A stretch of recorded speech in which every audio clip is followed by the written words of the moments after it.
Bonjour à toutes et à tous. Nous y sommes presque. La plus grande fête du football africain démarre dans 24 heures au stade international du Caire. Les écureuils sont déjà dans la fièvre de la 32e édition de la Coupe d'Afrique des Nations Égypte 2019. Plus de précisions dans cette émission. La saison sportive 2018-2019 s'est clôturée officiellement ce dimanche avec le sacre des AEFC en Coupe du Bénin et le Bénin Football Award. Marcel Biot et les écureuils Boulis ont atteint leur objectif au 7e championnat d'Afrique de pétanque à Lomé au Togo. Une qualification pour la prochaine Coupe du Monde en Suisse et le sacre anti de précision. Plus de détails également au cours de cette émission. Voilà le sommet, le développement dans un instant. Pour le compte de ce numéro, je serai accompagné de Arnaud Akakpo. Arnaud Akakpo, bonjour. Bonjour Larios, bonjour amis téléspectateurs et internautes de Zaï TV. Oui, nous allons retrouver notre compagnon, notre fidèle compagnon René-José Sagbo dès lundi prochain dans les émissions spéciales pour la Coupe d'Afrique des Nations CAN Égypte 2019. Et tout de suite, place au développement de l'actualité sportive au Bénin et à l'étranger.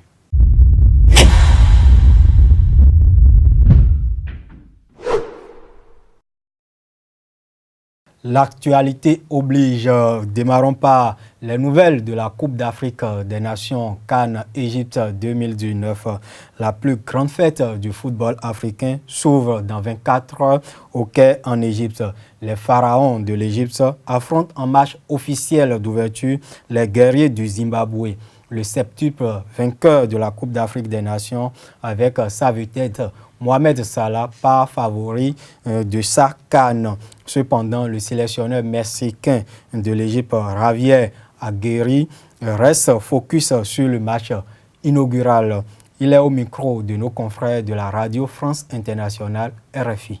Nosotros solo pensamos en Zimbabue, en nadie más. No miramos más que los 90 minutos de Zimbabue. Nous n'avons en tête que le Zimbabwe, rien d'autre. Les 90 minutes face au Zimbabwe retiennent toute notre attention.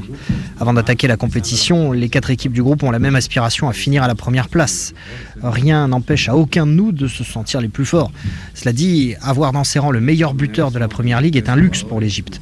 Mais nous sommes 23, Mohamed Salah n'est qu'un de ces 23. Il devra courir et se battre comme les autres. Et nous voulons surtout apporter une grande joie au peuple égyptien.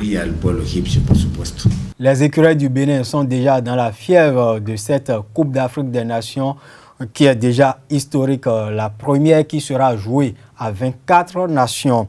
Et depuis hier, Michel Dussuet, son staff et les 23 ambassadeurs ont rallié l'Égypte. Et après un stage concluant de 2 semaines au Maroc. Aucun forfait enregistré et 2 matchs gagnés sur 2 en amical. Et Khaled Adenon, Olivier Verdon, Stéphane Sesseyon, Steve Mounier et consorts ont battu les Mourabitounes de la Mauritanie sur le score de 3-1 lors de leur dernière sortie en amical. C'était le mardi passé à Marrakech. Et suivant le principal artisan de cette victoire, l'attaquant de Huddersfield en Angleterre, Steve Mounier, auteur d'un triplé à la fin de la rencontre.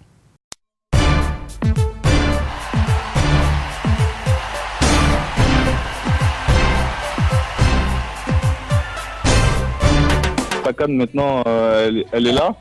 Il reste une semaine et voilà, on est prêt, on est fin prêt avec ce match de victoire. Ça montre que l'équipe nationale est prête à démarrer cette CAN.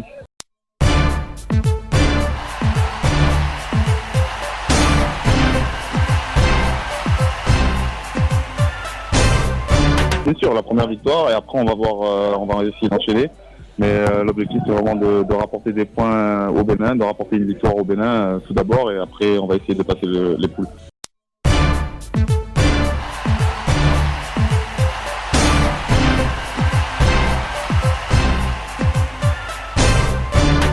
Non, on n'a pas encore étudié cette équipe du Ghana, on va l'étudier la semaine prochaine je pense, on va travailler par rapport à ce que cette équipe du Ghana propose et Et on va préparer ce match tranquillement la semaine prochaine en Égypte.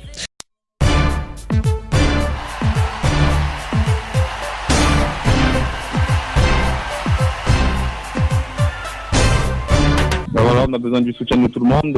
J'espère que tout le monde sera là pour nous soutenir devant la télé ou même en Égypte.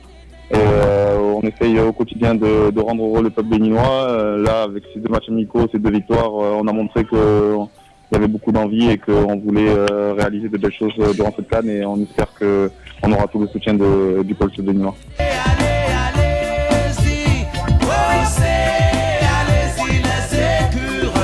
Steve Mounier était au micro de nos confrères de la radio nationale, Hugues Zinsou Zounon, Team Media Officer et Albert Ogoudeji qui était en studio pour la retransmission en direct à travers les ondes de Atlantic FM de cette rencontre amicale. Toujours au micro de Hugues Zinsou Zounon, le sélectionneur Michel Dussuet a débriefé cette seconde sortie des écureuils. Suivons-le. En première mi-temps, on a eu beaucoup de difficultés à rentrer dans ce match.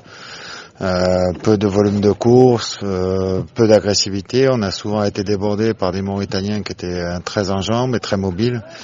Donc on a souffert sur cette première mi-temps.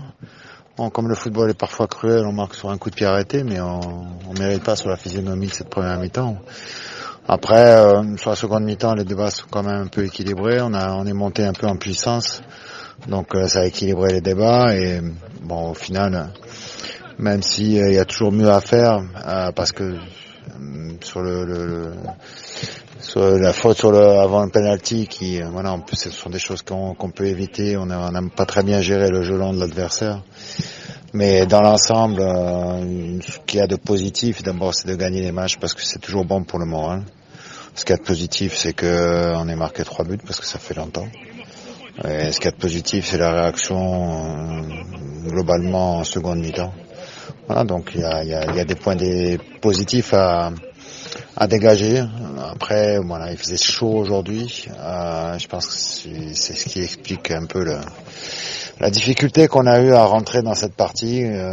Ça a ajouté aussi à la charge de travail de la semaine. Donc ça finit par peser un peu sur les organismes. Donc je suis pas inquiet. Je sais qu'on va maintenant couper, se reposer et bien préparer ce match contre le Ghana.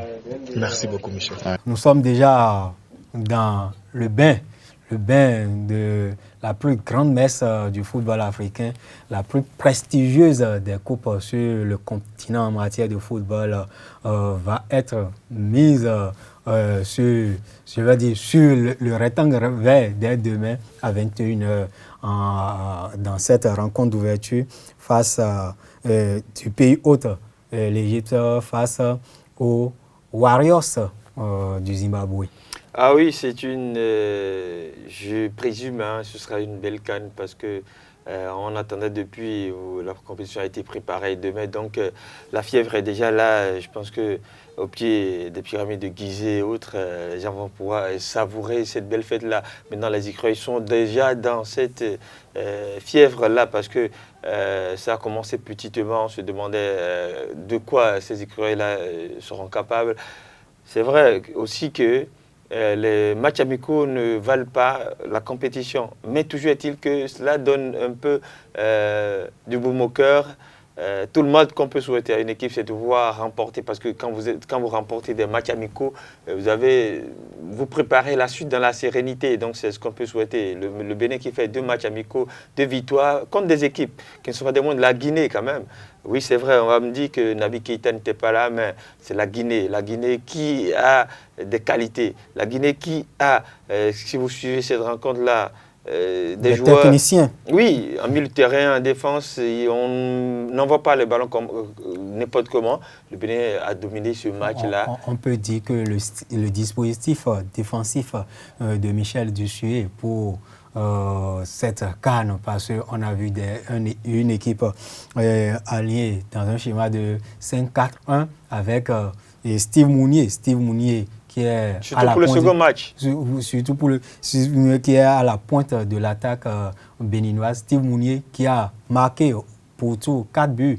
Nul était le but refusé avant que Stéphane Sessayon, d'un coup franc magistral, ne donne la victoire à ses écureuils face au Sili national de la Guinée. Oui, il faut quand même comprendre que Michel Duchier a adopté deux systèmes qu'on pourrait voir au cours de cette CAN, parce que quand on revient au second match amical disputé contre le Morabitoun, victoire 3-1, on constate que Michel Duchier est déjà dans le schéma du match contre le Ghana. Le Ghana contre lequel son capitaine ne sera pas présent pour le match là. Donc il a mis une équipe assez défensive. Quand on parle de 5-4-1, voilà, il faut comprendre que c'est une défense renforcée. Oui, d'aucuns peuvent même parler de 3-4-3 ou en fonction de ce qu'on a. Donc quand il met ça, c'est qu'il sait qu'il va bétonner son équipe. Et parce qu'il n'a pas un animateur de jeu dans le milieu de terrain. Donc il bétonne la défense, et au milieu de terrain, c'est qu'il y a deux rideaux. Et il y a quelqu'un qui est là, qui va faire un sacré boulot. On va juste lui demander, écoutez mon gars, quand tu as une occasion, essaie de la mettre au fond. Même une demi-occasion, convertisse-la en but. Et c'est ce que Simouni a fait contre la Mauritanie. Ce n'est pas que le Bénin a fait un match très extraordinaire. Les 15 premières minutes ou même les 20 premières, on a été abondamment malmenés. Mais quand on a commencé par sortir le bout du nez jusqu'à quelques... Et puis ce coup franc tiré par Sibi Soukou, on oublie souvent, mais il était passeur sur ce match-là. Steve Mounier, un grand attaquant, ses réflexes sont revenus et puis il a marqué seconde mi-temps. Les Mauritaniens ont fait le jeu, mais les écureuils ont encore trouvé l'occasion de pouvoir planter deux autres buts. Et c'est ce qu'on peut demander. 61e minute et 82e minute. C'est ce qu'on peut demander à une équipe. Et donc, comme pour revenir, pour dire que le premier match, il n'avait pas évolué dans ce système. Il avait évolué avec une défense à 4.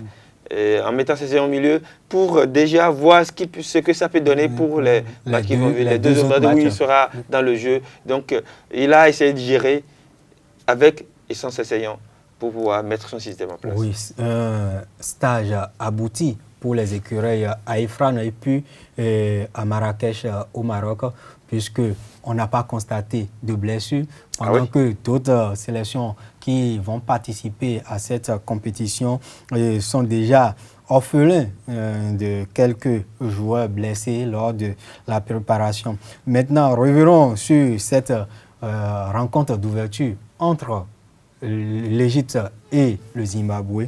L'Égypte qui a déjà abrité, je vais dire 4 fois, mais 3 fois en tant qu'Égypte. La première fois, c'était en 1959 en tant que République arabe unie que l'Égypte a abrité. C'était d'ailleurs, je crois, la deuxième CAN. Oui, la deuxième édition de la Coupe d'Afrique des Nations. On parlait tout à l'heure que cette compétition est historique parce que ça se joue d'abord en juin, une première, et c'est la première fois que la compétition va se dérouler à 24 nations. L'Égypte a perdu en 1974 face à l'Ouganda 2-1. C'était le 1er mars 1974. En 1986, c'était l'Égypte a perdu, j'allais dire, contre le Sénégal 1-0 le 7 mars 1986. Et enfin, en 2006, où l'Égypte a remporté la compétition à domicile, l'Égypte a balayé tout simplement la Libye 3-0 le 20 janvier 2006. Ah oui, de même maintenant, ce sera le 21 juin 2019, c'est le Zimbabwe. Le Zimbabwe, c'est vrai, sur le papier, c'est une petite nation quand on parle de football, parce que cette équipe-là va participer à sa 4e phase finale de Coupe d'Afrique. Bon, c'est vrai, ils sont sur une dynamique, on peut dire, d'enchaînement, parce qu'en 2017, le Zimbabwe était là, donc ils sont en train de revenir en 2019. Bon, maintenant, quand on voit un peu la carte footballistique de l'Égypte, c'est une nation qui a enchaîné les trophées à la perle 57, c'est vrai, pour cette première Coupe d'Afrique, et ils l'ont remporté.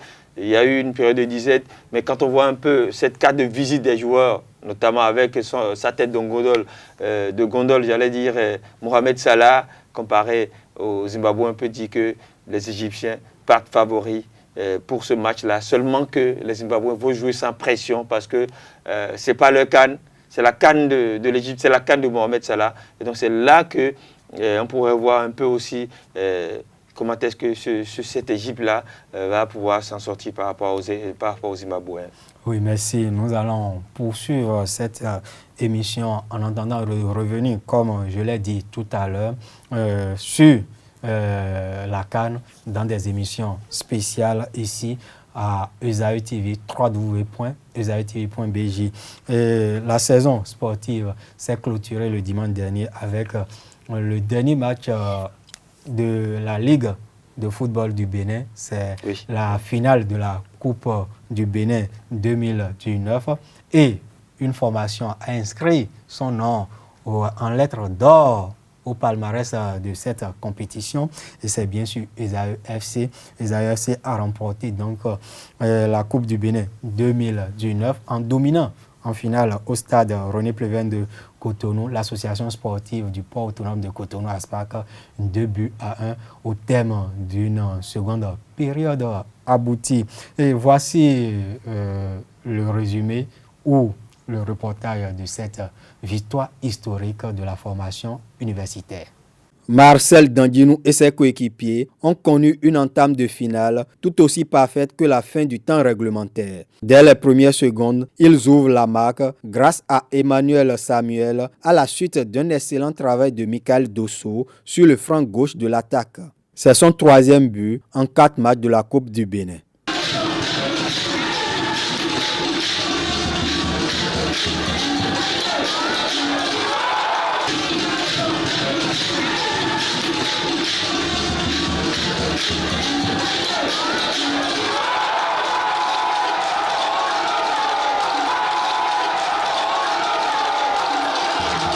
À la 23e minute, accrochage entre le latéral droit de la formation universitaire, Eric Sewa, et le milieu de terrain des Portuaires, Gaston Humbedi dans les 16 mètres de Esaü. Issa Mohamed, le juge central, indique le point de pénalty. Hospice Ahomanegbe ne trompe pas et rétablit la parité. Les deux équipes sont au coup d'à coup jusqu'à la pause. Un but partout. Au retour des vestiaires, Esaü FC met le pied sur le ballon. ASPAC n'arrive plus à dépasser la ligne médiane. Namdi Ameoro, Hamzat Ibrahim, Daniel Odouika, Roujdan Bello, Eric Boabeng, Eric Aklogan, Alfred Limpon et consorts multiplient les combinaisons. Les supporters apprécient et les encouragent par des ovations et slogans.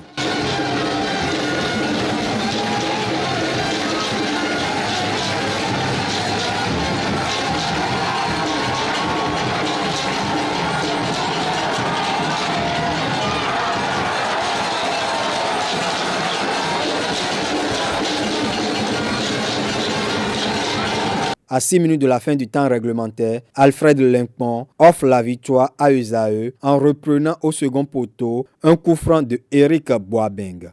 La formation universitaire reprend l'avantage, 2-1. Dans les tribunes, c'est le délit, chant et danse. Les supporters exultent.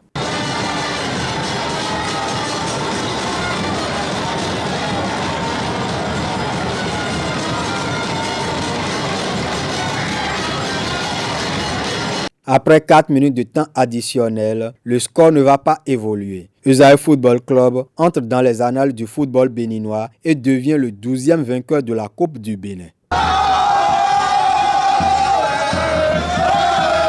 C'est le premier titre d'Esaü FC dans sa jeune existence.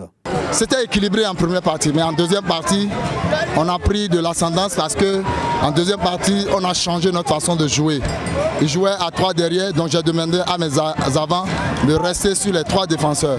Ce qui nous a permis d'avoir le dessus sur eux. Vous allez constater que nous avons en deuxième partie muselé le milieu de terrain. Nous avons carrément pris le milieu de terrain. C'est ce qui nous a permis de venir à bout de cette équipe. Mais écoutez, une finale ne se joue pas, une finale se gagne. L'équipe qui est un peu plus décisive a gagné la partie. On a manqué un peu d'impact physique. On a manqué de fraîcheur au milieu du terrain. Il y a des choses qu'on ne devait pas faire, on l'a fait. Et ça nous a coûté 2 actions nettes, vous avez vu. On a encaissé un but dès l'entame du match. Ça nous a mis en difficulté. Puis après on est revenu au score, mais pas inadvertance, encore on a encaissé un second qui nous fait mal. Ça fait mal. Le club universitaire va représenter le Bénin lors de la Coupe de la Confédération 2019-2020. Ce premier titre de Esaü Football Club n'est pas tombé du ciel. Il est obtenu au bout d'un travail planifié et minutieux, a assuré les responsables du club. Clément Adéchian et Quentin Didavi, respectivement président et directeur sportif d'Esaü FC, ont déjà en ligne de mire la participation du club à la Coupe de la Confédération 2019-2020. Ils se sont exprimés juste après la finale. Écoutons-les. Ne soyons pas prétentieux, ne vendons pas la peau de nous en avoir tué. C'est la première fois que Esaü gagne la Coupe du Bénin. C'est la première fois que Esaü va jouer une compétition continentale. Il faut y aller modérément tout en assurant nos arrières, nos bases arrières, le plus sérieusement du monde. Préparer une bonne équipe pour ne pas faire pied de figure. Ça c'est très important parce qu'on est après tout une université. Et tout ce que nous faisons par le football, c'est d'abord et avant tout l'image et l'audience de notre université qui est en jeu. Alors nous ne pouvons pas aller à la Coupe continentale pour qu'on parle mal de notre université. On va préparer une très bonne équipe pour affronter ce que nous allons rencontrer. Des joueurs pouvaient avoir l'intention de partir du club, mais vous savez, tout le monde a envie de jouer une compétition africaine pour mieux se faire voir. Donc je dirais que nous allons essayer non seulement de maintenir les meilleurs de notre équipe, mais de renforcer. Nous savons que nous avons des lacunes à des postes donnés. Nous allons essayer de renforcer.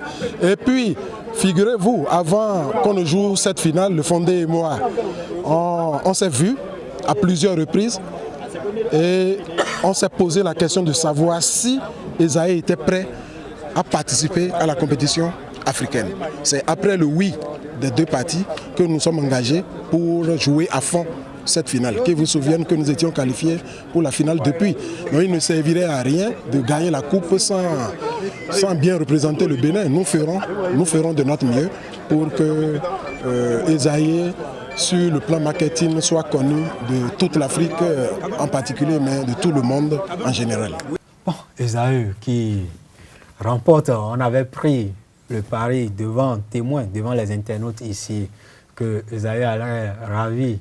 Et la vedette à l'ASPAC, vous avez perdu. Mais écoutez, une finale, ça se gagne. La coupe, elle ne peut pas être partagée entre deux formations. Voilà, Esaü a eu la grâce de pouvoir soulever le trophée. Ce n'est que partie remise. Félicitations à Esaü qui a soulevé ce trophée. Comme vous l'avez dit, ils l'ont mérité. Les deux, si c'était l'ASPAC qui a gagné, ce serait l'ASPAC qui l'aurait mérité. Maintenant, Esaü a gagné, c'est que Esaü a mérité. Dans le jeu. Non seulement dans le jeu. Écoutez, je dis, une finale, un trophée, un match que vous gagnez, c'est que vous le méritiez. Le reste, on peut regarder, tel a dominé, tel n'a pas dominé, mais si vous arrivez à gagner, c'est que vous le méritiez. Maintenant, quand on regarde le parcours de Esaü, quand même, il y a eu la JSP qui est passée par là après 2 buts. Après la JSP, c'est les Panthères de Djougou qui ont pris 2 buts contre Béké. Ce match-là, quand vous suivez un peu la trame du déroulement du match où Esaü revient après avoir été mené 2 fois et le but égalisateur du deuxième but a intervenu à la 14e minute et on met le but. C'était Eric Serrois, il met le but et que l'arbitre siffle, c'est que vous abordez les tirs au but, le moral au top. Et c'est ce qui a été fait. Maintenant, dans le match contre la finale, contre ASPAC, vous montez sur le terrain. Le temps même que les gens commencent par s'asseoir, l'équipe met un but. À la 19e seconde. À la 19e seconde du match, déjà les signaux que cette équipe pourrait soulever ce trophée ne mentaient pas. Ils l'ont fait, n'eût été l'égalisation d'ASPAC. Ils sont revenus avec de nouvelles ambitions dans la seconde mi-temps. Ils mettent de second but à 6 minutes de la fin. C'est que, bon voilà, les ingrédients étaient là pour que cette équipe la puisse gagner. Et non seulement ça, quand vous poussez un peu... vous regardez un peu la préparation, comment est-ce que l'entourage, c'était comme si tout était fait pour que cette équipe-là ait été préparée, non seulement psychologiquement, techniquement, tactiquement, pour remporter cette finale. Et donc, elle a remporté. Bravo à l'équipe d'Esaü. Et bon, voilà, c'est mérité. Oui, c'est mérité, mais il faut signaler que l'encadrement technique du club portuaire ASPAC a payé cher cette défaite en finale. La SWAC avait pour objectif cette saison d'être continentale. C'est raté et donc l'encadrement technique a été tout simplement remercié ce mercredi. Et oui, maintenant il faut quand même souligner, parce que c'est vrai, ils ont été déchargés, mais compte tenu du bail que le coach principal, il faut le dire, a fait avec le club du Port Autonome de Cotonou. Son contrat est arrivé à échéance en juillet prochain. Il est dit, je crois, dans un article 7, je crois, qu'à un mois de l'échéance, il faille revoir si il doit continuer ou non. Maintenant, c'est vrai, on peut le dire ici, s'il ne gagne pas la coupe et que c'était inscrit que bon, Zoal fait qualifier pour la coupe CAF, finit sur le podium et tout. Voilà, maintenant, son contrat n'a pas été renouvelé pour continuer son bail à la tête du club du Port Autonome de Cotonou. Merci.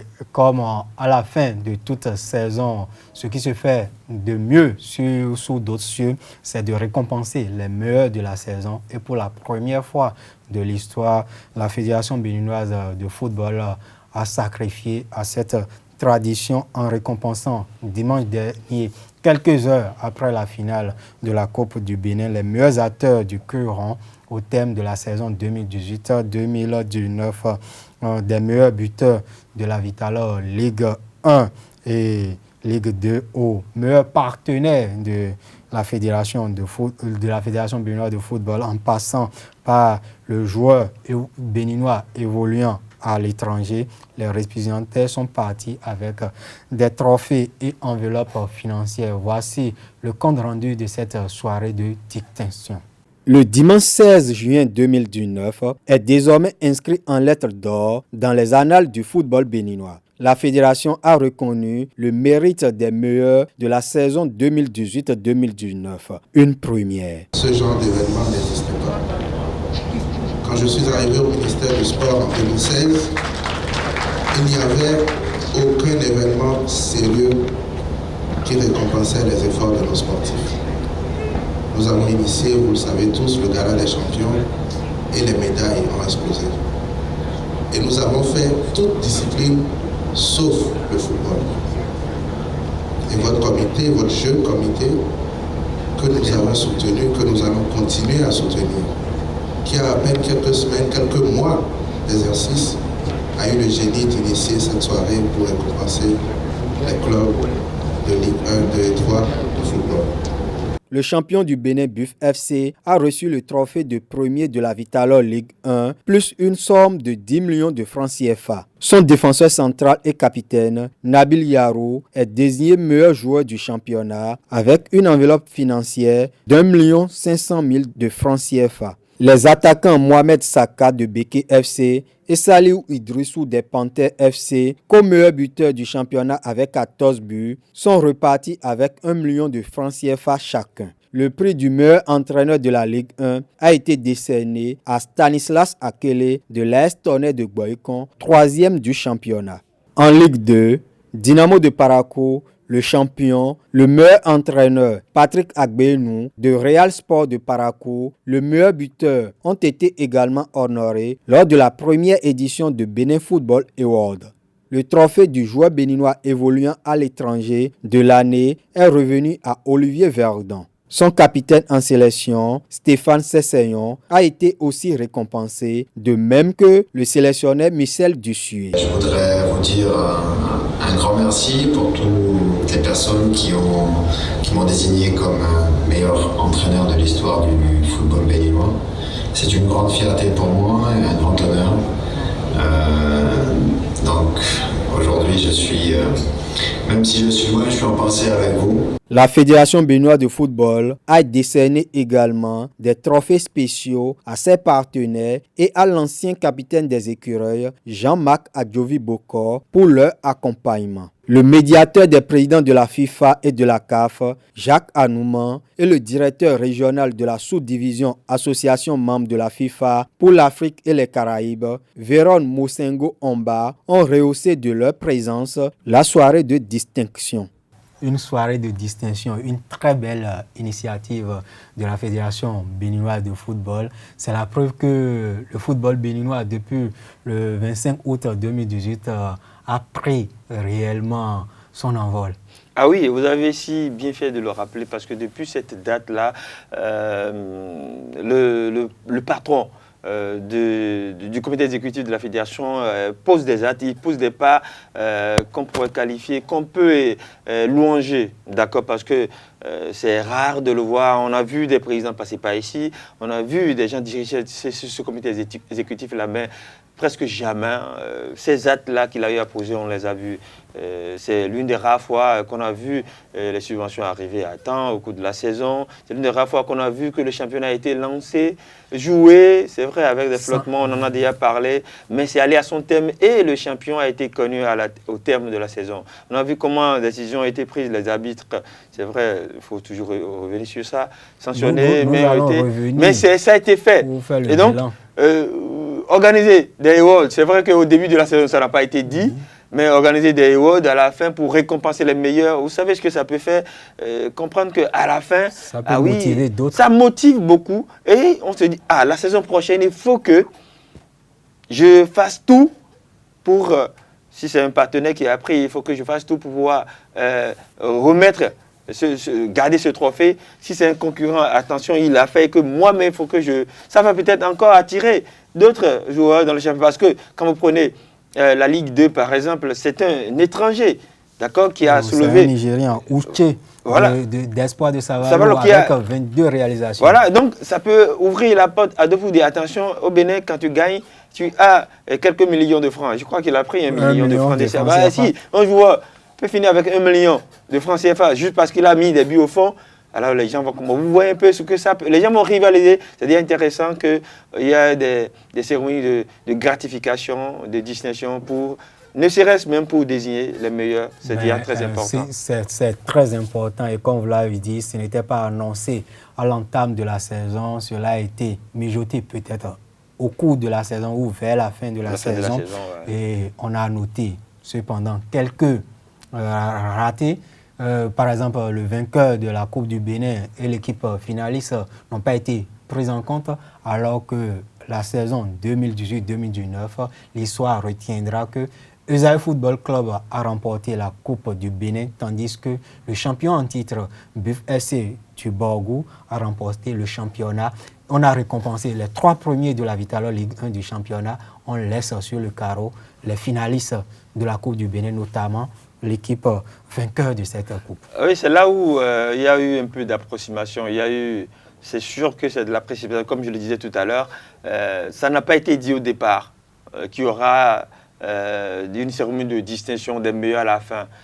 Donc c'est sûr que, comme ce n'était pas prévu, donc ils se sont levés en grille pour dire, écoutez, faisons ça. Il faut mettre ça sous le coup de la précipitation. C'est sûr que la saison prochaine, quand ce serait bien mûri, ils vont essayer de penser au vainqueur de la Coupe. Oui, vous avez tenu, et compte tenu de ce que vous avez fait, il y a le trophée. C'est vrai, mais vous avez droit aussi à une enveloppe parce que au départ, il n'y avait pas tous les clubs de la Ligue 1 qui ont eu à participer. On avait 19 clubs, sinon 18 pas fini, mais il y a seulement 14. Pourquoi les autres n'ont pas participé? Si les 14 restants aussi refusaient, qui va disputer la Coupe du Bénin?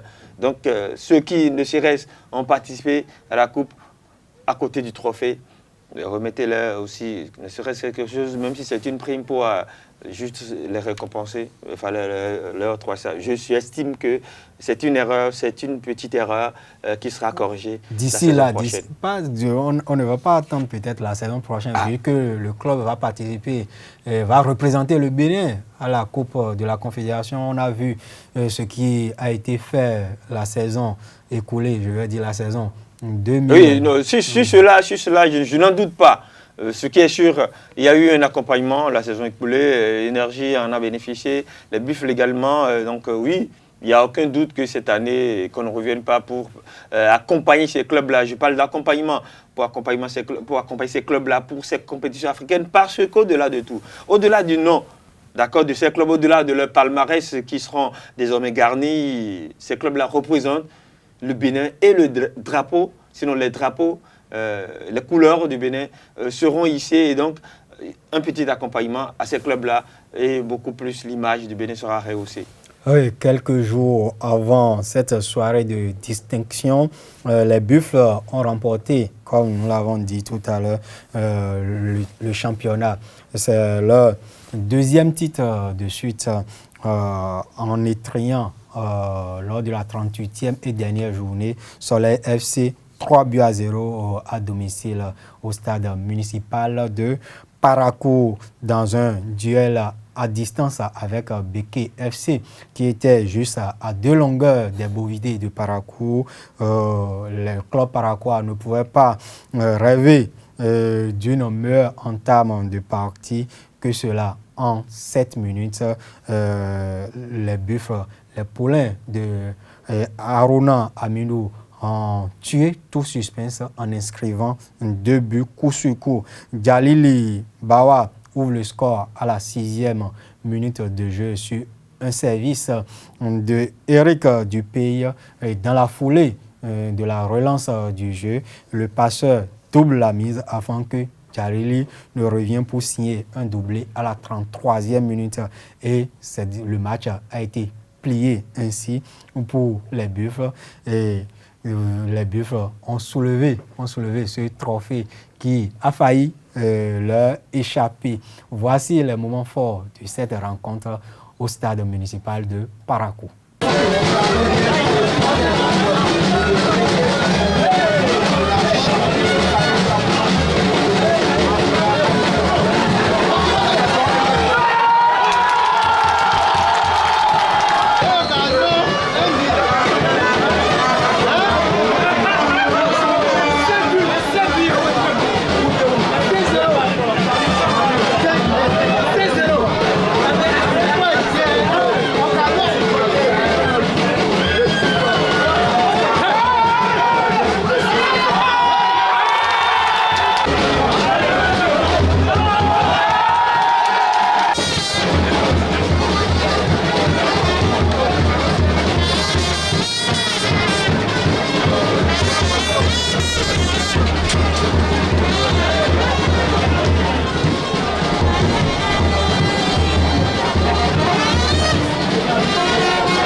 J'ai trouvé une équipe qui est en place. J'ai trouvé des joueurs qui ont un bon niveau.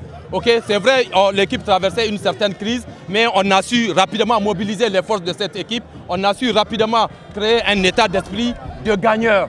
Et c'est ce qui nous a permis, comme vous l'avez constaté, de faire ces 7 matchs-là avec 7 clean sheets où nous n'avons pas encaissé de but et on a marqué 9 buts.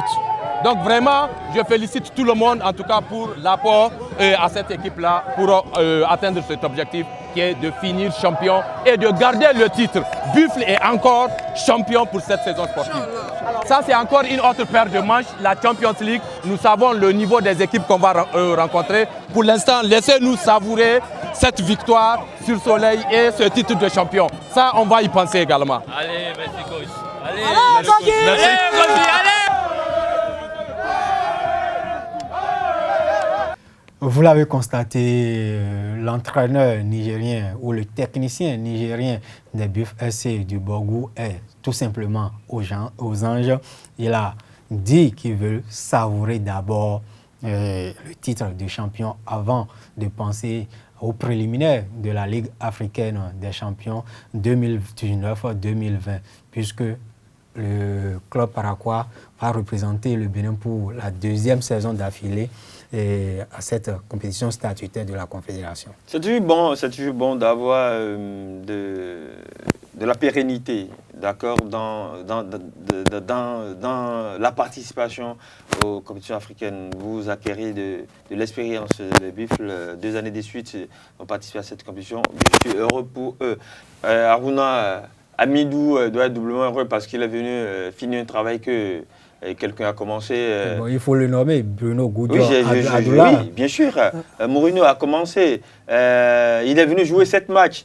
C'est vrai, ça n'enlève en rien. 6 victoires, 1 match nul. Ça n'enlève en rien ce qu'il a fait. 9 buts marqués. Écoutez, c'est vrai, les chiffres sont là. J'ai vu une équipe, d'accord, des Buffles qui, en 17 matchs, lors de la phase aller, n'encaissent que 4 buts. Les défaites concédées étaient seulement concédées quand? Lors de la 18e et 19e. La dernière journée. Donc, c'est une équipe qui a fait le travail, qui a fait le boulot et avait assez de distance devant. C'est vrai, dans un club, il peut y avoir des temps creux. Alors, c'est au cours de cette période creuse-là que, bon, encore que, ajouter à cela, il faut mettre les dissensions internes au niveau de l'ASPAC, le coach principal et son adjoint qui ne s'entendaient pas du tout. Sinon, les Buffles avaient déjà fait le travail. Adoula avait déjà fait le travail assez largement. Donc, pour moi, c'est bien qu'il ait pu venir finir un travail et commencer par quelqu'un d'autre. Les Buffles ont gagné. Je suis également heureux pour lui parce qu'il pourrait revenir et que le travail ne peut ne pas continuer parce que les statistiques sont également là. 7 matchs, c'est 6 victoires. Un match nul, 9 buts marqués contre 0 encaissé. Oui, bon, c'est déjà intéressant qu'il ait pu. Maintenant, et comme l'a dit, il va savourer, le travail va revenir. Maintenant, on va voir de quoi les Buffles sont capables en compétition africaine la saison prochaine. Maintenant, quand on descend, on voit Béké. Dans ce duel à distance, il faut aussi quand même tirer un chapeau au Béké. Parce qu'ils sont venus relancer le championnat, donner du suspense au championnat. Et c'est ce qu'on désire. On ne va pas dans un championnat où une équipe va nager, c'est comme si vous naviguez sur un cours d'eau, simplement sans qu'il y ait des secousses.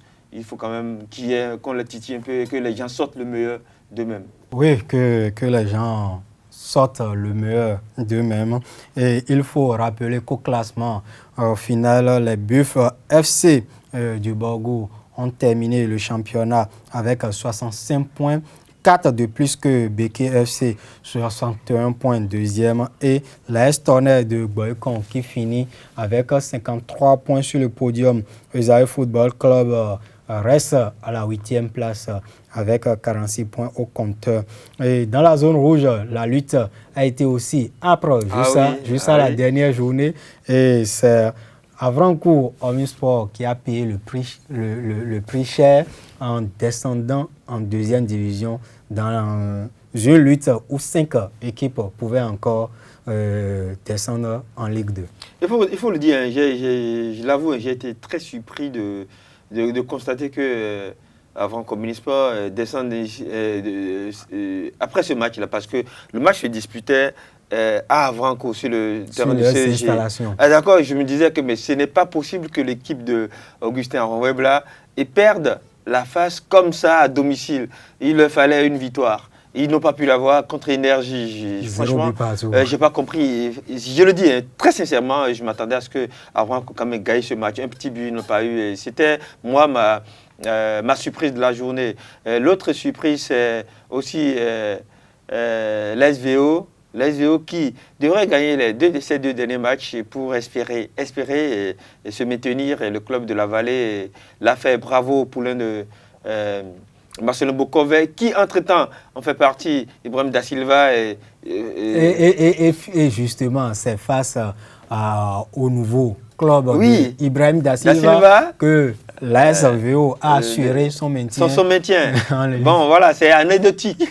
Maintenant, il faut comprendre, le football, c'est aussi ça. Mais les calculatrices ont été sorties. Ça a chauffé, lors de la dernière journée, surtout pour ces rencontres de la dernière journée où Aspac jouait la jeunesse athlétique de Cotonou Jacques. Et il y a le duel entre deux concernés pour la lutte pour le maintien AO et Énergie FC.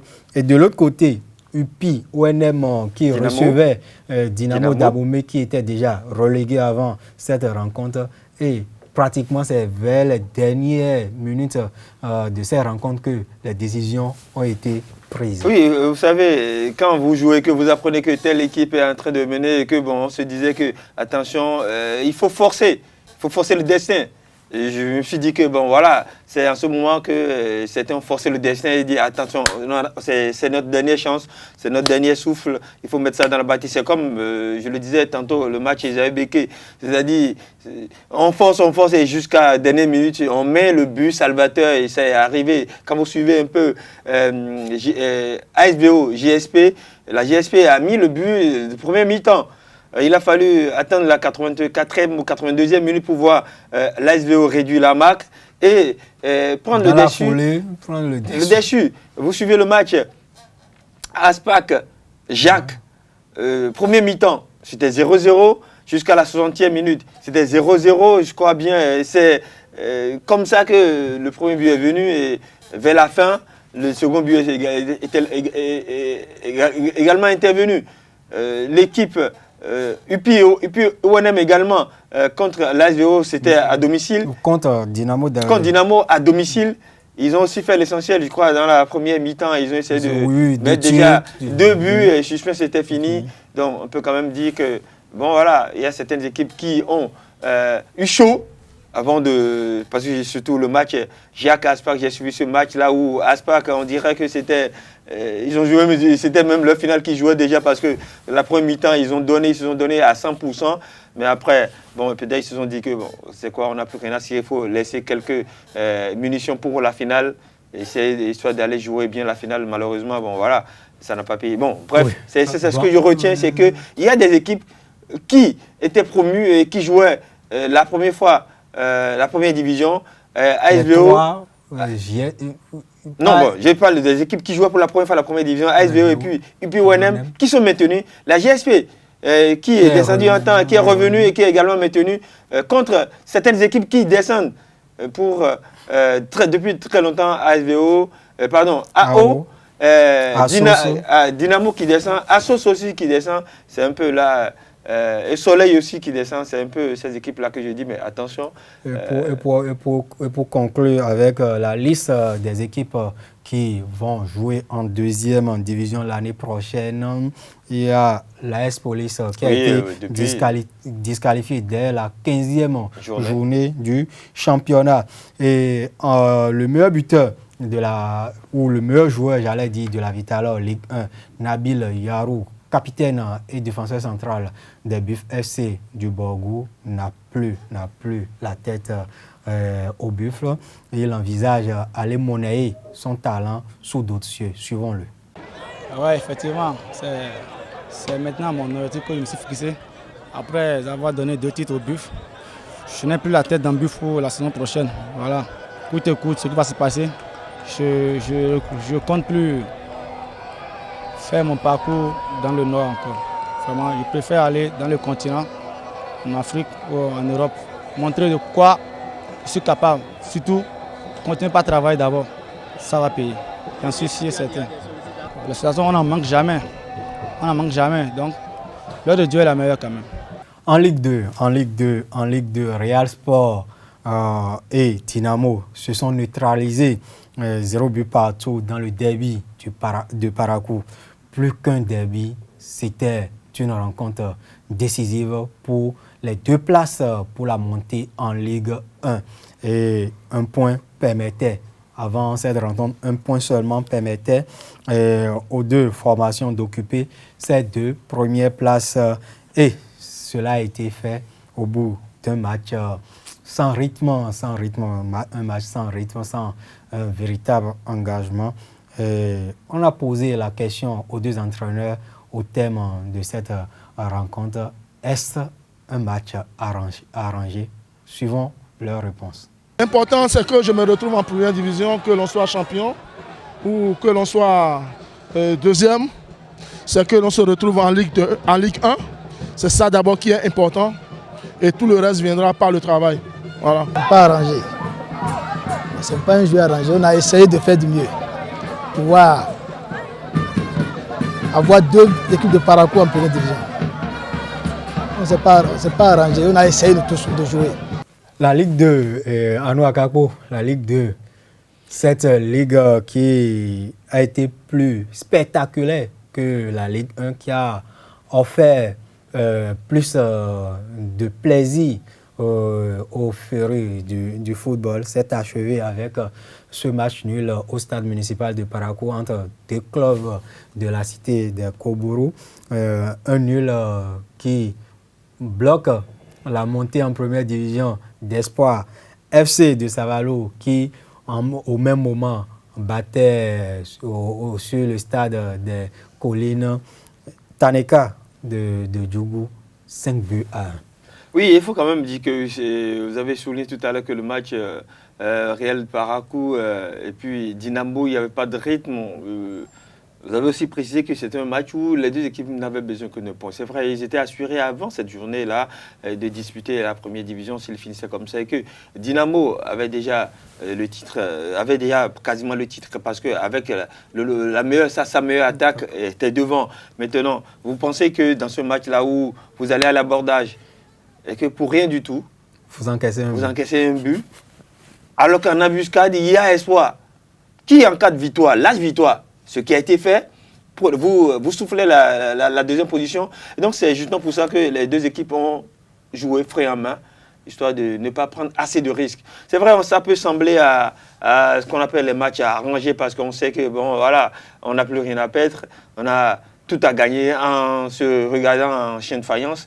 Donc, mais pour moi, j'estime que les deux équipes se sont dit, il ne faudrait pas qu'on aille à l'abordage, qu'on aille des brèches derrière. Parce que c'est quasiment fait. Donc, seulement que c'est Espoir de Savalo qui va peut-être regretter ces matchs.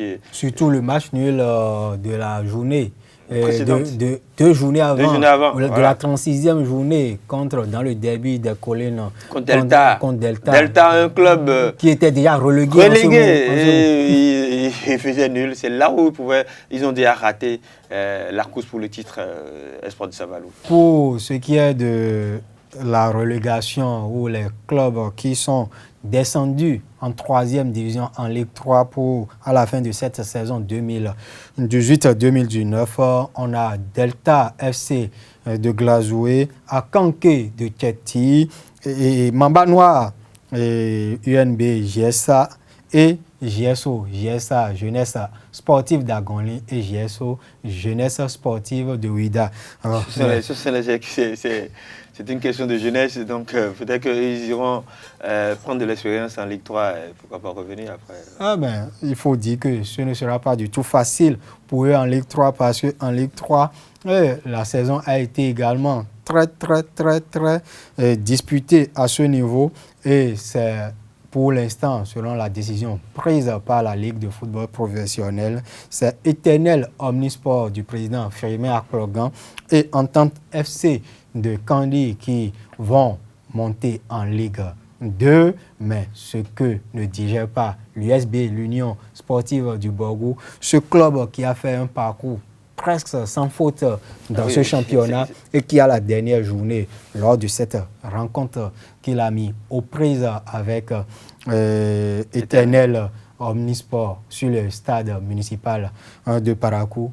Le match a été interrompu juste avant la fin à cause d'un penalty sifflé en faveur des visiteurs et la fédération a donné raison à Éternel sur tapis vert. Éternel remporte. Le match a été interrompu à cause de qui? Le match se jouait où? À Parakou. Interrompu parce que les supporters de qui? De l'équipe de Parakou. Et donc, moi, il faut faire comprendre aux supporters et aux joueurs, au club en général, un match qui se joue, un arbitre siffle un penalty, ok. Il se pourrait que ce ne soit pas vrai, que ce ne soit pas une nation vérifiée. Mais le mieux, c'est de laisser jouer l'action. Les règlements sont clairs, les règlements sont là. Je ne crois pas que la fédération puisse revenir sur sa décision. Parce que le match a été interrompu par l'équipe qui reçoit. Mais il y a un recours qui a été formulé. Il y a la commission de recours de la Fédération béninoise de football qui va statuer sur l'appel. Qui a formulé le recours? C'est l'USB. C'est ce que j'explique au fait. Les textes sont clairs. Lorsque vous interrompez un match, et que c'est juste chez vous, c'est que c'est vous qui perdez. Ce qui est sûr, oui, ils ont interjeté, ils ont formulé un recours, ça va aboutir. Pour revenir, on a sifflé un penalty. Vous estimez que c'est pas une faute, c'est une faute qui n'existe pas. Et vous envahissez le terrain. Qu'est-ce qui prouve déjà que le penalty sifflé sera joué et mis au fond? On a vu ici, Cannes 2010, quart de finale, Ghana, Uruguay, dernière minute pratiquement. Coupe du monde. Pardon, oui, Coupe du monde 2010, Afrique du Sud, Ghana, Uruguay. La compétition se jouait en Afrique. Le Ghana était la dernière nation pratiquement africaine dans cette Coupe du Monde-là. Luis Suarez, un but, un ballon qui allait au fond, il arrête le ballon. Le pénalty a été tiré comment? Pas Diana Samoa, sur le montant. Sur le montant. Je vais dire sur la transversale. Voilà, sur la transversale. Qu'est-ce qui prouve que le pénalty là qui sera tiré ne sera pas mis à côté? Encore qu'on connaît un peu le contexte dans lequel les rencontres se jouent avec tout ce qu'il y a comme... préparation, pas derrière. Voilà, pas derrière. Et donc aujourd'hui, on pense qu'on a déjà perdu, on a envahi un terrain, ils n'ont qu'à s'en prendre à eux-mêmes. Ils auraient dû faire ça avant de venir formuler un recours, et ils auraient raison parce qu'ils ont interrompu un match qui n'était pas allé à son terme. Ils vont perdre, encore que c'était vers les dernières minutes. Donc, moi, pour revenir sur la 3e division, il faut saluer le parcours de l'USB déjà, parce que c'est un club qui est venu un peu du bas et qui a fait ce parcours-là, presque sans faute. Maintenant, ils ont fauté jusque là où il ne fallait pas, sur la dernière match. C'est là qu'ils ont fauté. Sur le dernier match de la saison. Maintenant, quand vous voyez un peu, Candy aussi a fait un bon parcours. Maintenant, saluer aussi le moral de cette équipe de Éternel. Quand ils ont commencé la saison régulière, ils avaient mal démarré, 2 défaites, je crois. Après, ils ont stabilisé, se qualifié pour les playoffs. Ils avaient fini premier de leur groupe A, mais ils sont allés en playoffs. En playoffs également, ils ont mal débuté à domicile. C'était 2 matchs nuls. Et ils sont allés chercher la qualification à l'extérieur. Surtout cette victoire 1-0 face en à Candy. Et puis ils sont venus tenir, ils cherchaient la victoire par rapport à l'USB. Et donc moi je salue parce qu'ils sont descendus en 3e division. Et juste une saison après, ils remontent. Je salue ce qu'ils ont fait, le travail qui a été abattu par le coach de Éternel, Claude Dossou, et puis le président Fimé Daniel Aklogan, qui y ont cru et le club est remonté. Sans oublier un certain Alphonse Reynaud. Ah ouais, l'homme a tout fait. Franchement, c'est le factotum de ce club-là. Bonsoir à lui. Les championnats professionnels sont terminés, mais au niveau des ligues régionales, les compétitions se poursuivent. Dans le littoral, le samedi dernier, le championnat a été lancé. 2 matchs ont été disputés, notamment APG qui a battu Abi FC 1-0. Le trésorier général de la Ligue régionale atlantique nous expose la formule de cette compétition. Vous avez vu tout à l'heure, on a procédé vraiment au lancement. Nous avons 8 équipes qui prennent pas chose à ce championnat. Ce qui fait que nous voulons jouer en linéaire, en aller-retour.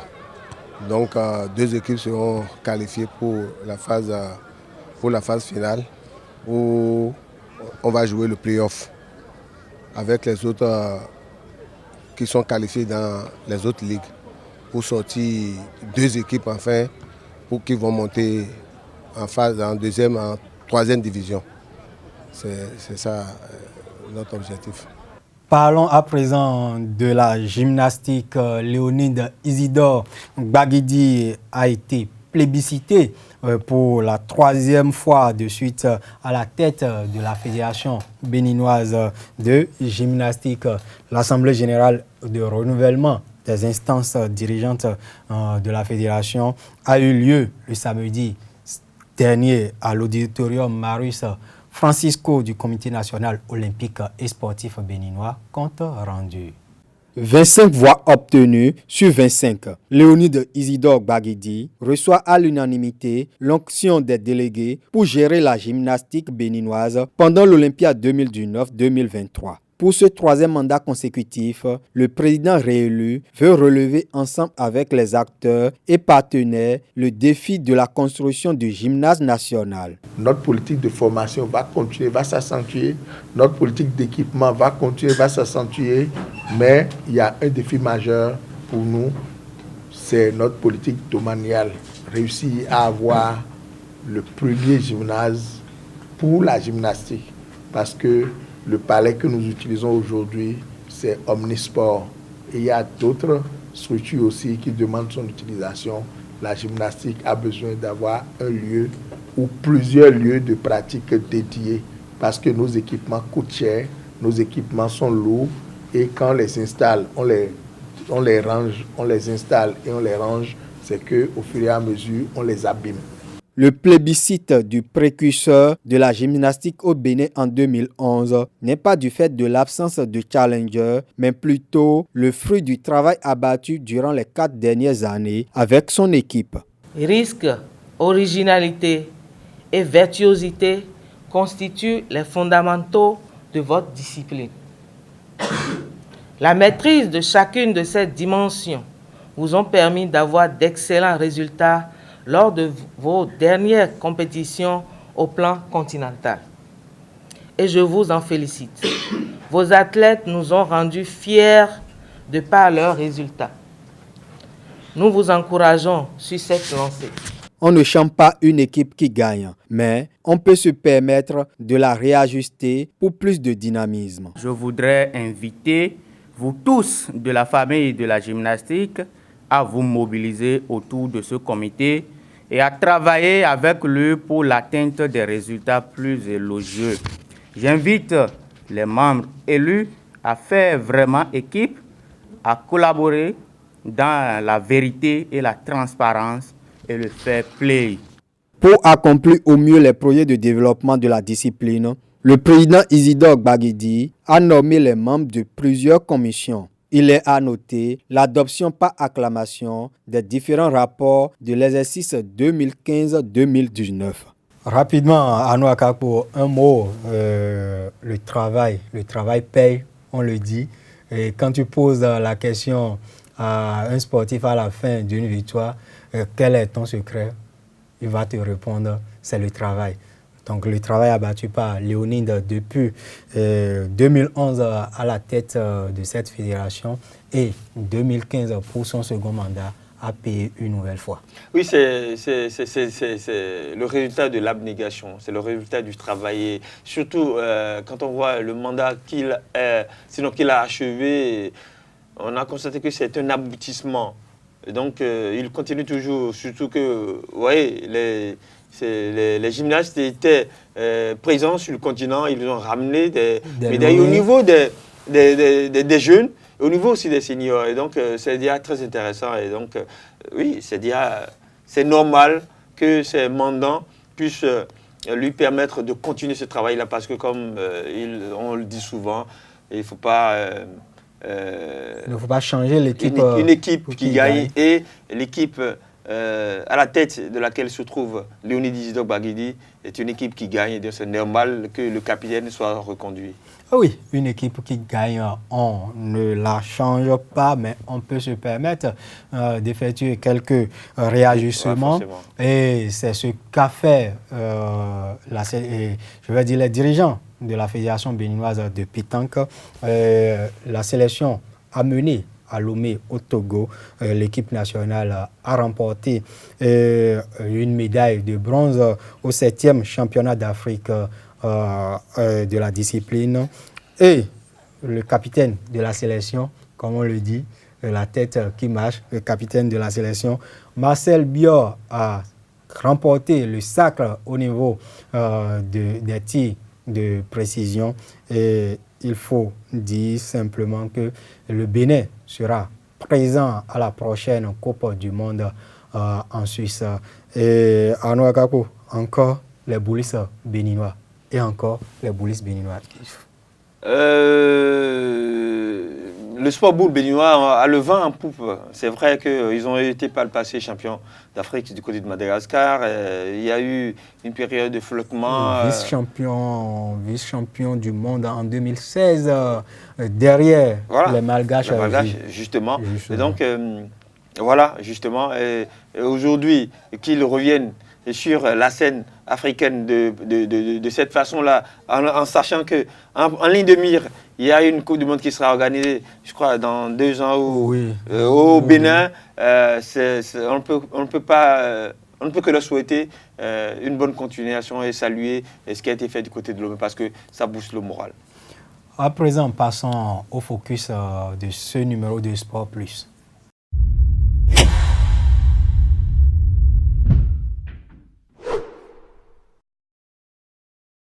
Le focus de Sport Plus de ce jeudi, je vais dire 20 juin plutôt, 20 juin 2019, s'intéresse au projet de Dynamo de Parakou en remontant en Ligue 1. D'abord, le président Moutaïssimou Baré est revenu sur la saison 2018-2019 en Ligue 2, ce qui a permis à Dynamo FC de Parakou de remonter en Ligue 1 9 ans après, avant de se projeter, de dévoiler ses ambitions pour le compte de la Ligue 1 2019-2020. Le projet, d'abord, c'est le financement. Pour appuyer un projet, il faut quand même les ressources financières. Donc, vraiment, ce projet a été possible parce que nous n'avons ménagé aucun effort dans le domaine financier. Parce que vous savez, les joueurs, il faut les entretenir. Le staff, il faut l'entretenir. Et aussi, il faut donner le meilleur de soi-même. Donc, en dehors des ressources financières, je crois qu'il y a aussi une question il s'agit d'une question de leadership aussi qui compte.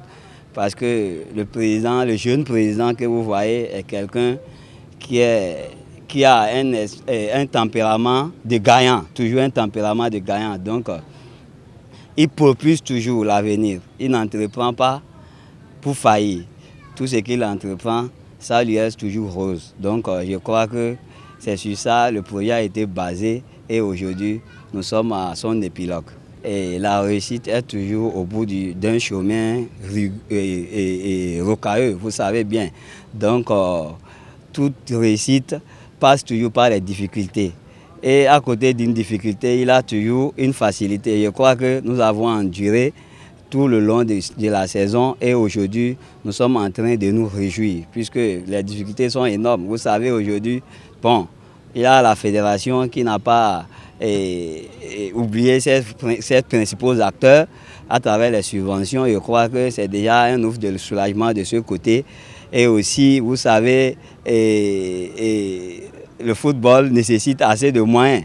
Donc, en plus de ce que la fédération a pu faire comme apport financier, nous avons essayé avec le concours du bureau, voir comment faire pour que ce rêve soit une réalité. Et aujourd'hui, c'est une réalité. Bon, le limogeage sinon du coach, je crois que c'était dû à un calendrier qu'il avait aussi chargé puisqu'il s'occupait des jeunes d'une académie de football. Et aussi, il a les heures de cours dans les collèges de la place. Et aussi, il était avec Dynamo. Donc, pour ce faire, il n'arrivait pas à joindre les deux bouts pour satisfaire à ses obligations.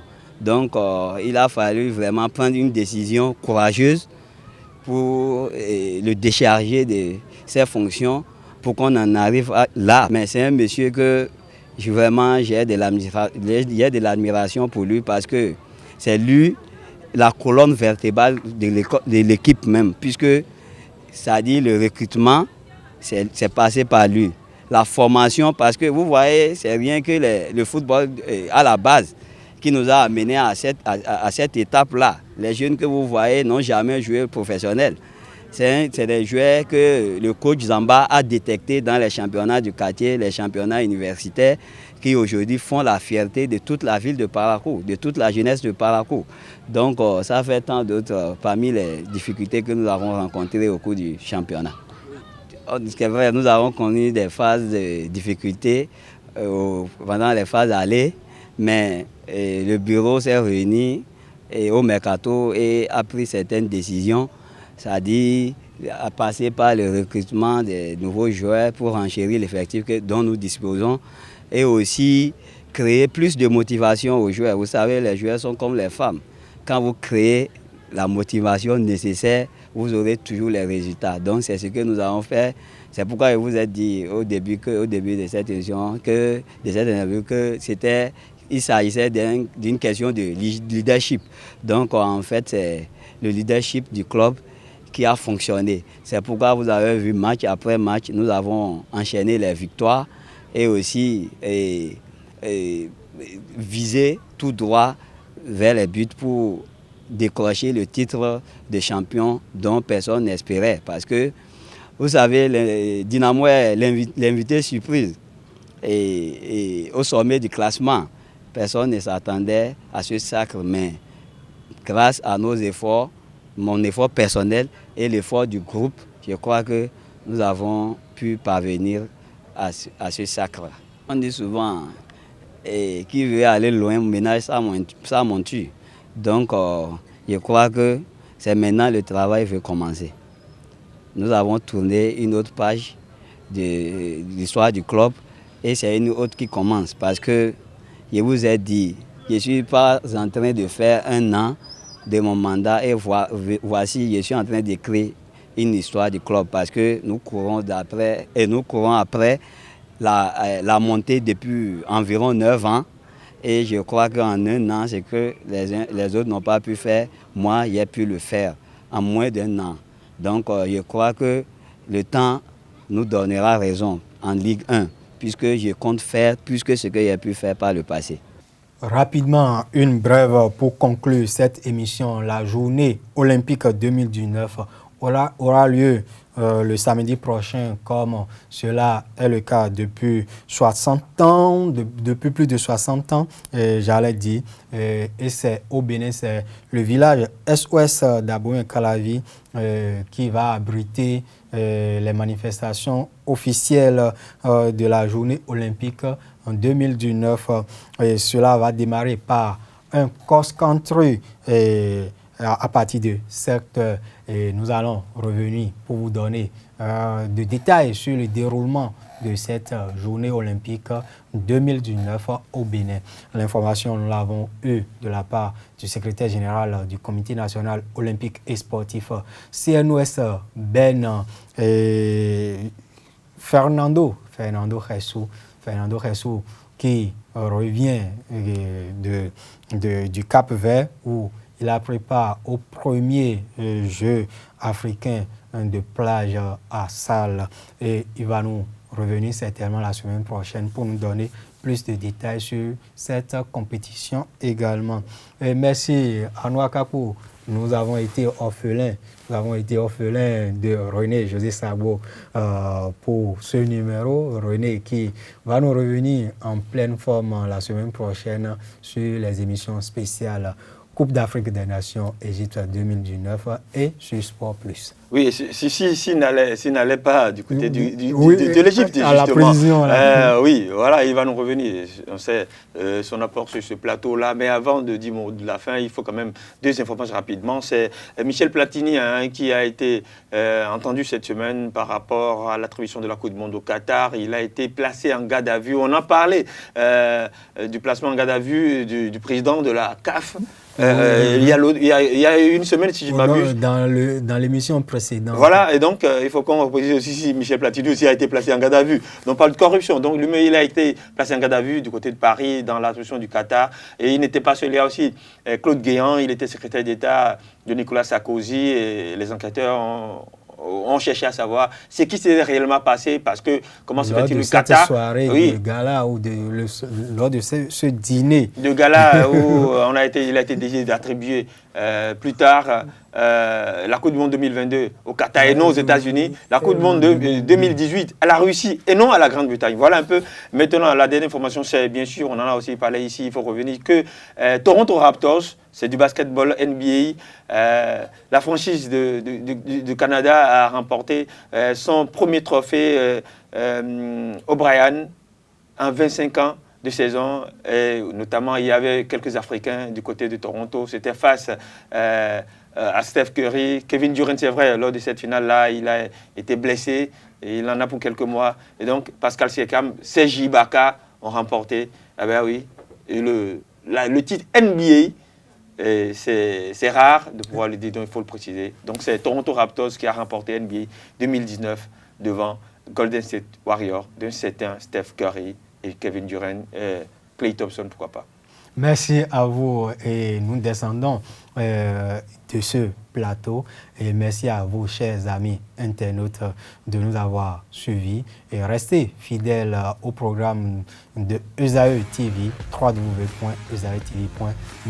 À la semaine prochaine.